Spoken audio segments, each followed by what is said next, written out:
So Al, before we get out of here, I do want to talk about our co-main that's kind of a sleeper on this card. Weili Zhang versus Rose Namajunas. What do you think of this fight before we wrap this up, man? I don't hear people talking about this. Are you with me on that?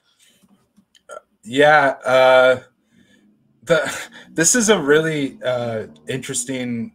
This is going to be a really interesting situation for Weili Zhang fighting in Florida in a building with 18,000 American fans cheering for Rose. And it's just like, I think that this is going to be like the most hostile environment that she's ever been in.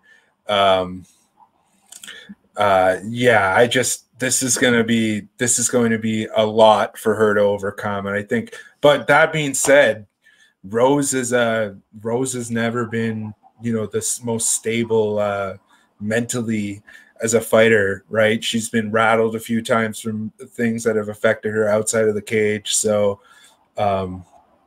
this is a weird fight because I feel like the line is the way that it should be, but I also feel like that there's so many outside non-tangible factors that could end up being a big factor here because it's just so weird. It's gonna both of these. I feel like Zhang is so young and Rose is so she's so anxious that I feel like they're both going to be they're going to have so much cage nerves. They're going to be so rattled in front of a sold out crowd in the first event with fans. Like this is such a hard fight to bet on because it's volatility out the window.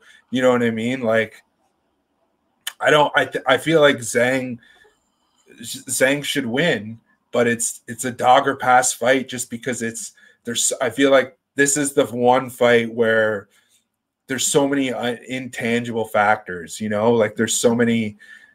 It's like it's like NBA where it's just like it's all situational, and I think this is such a situational thing where you got to look at the fight week, you got to look at the press conference, you got to look at the weigh-ins, you got to look at everything before you make the bet on this fight because it's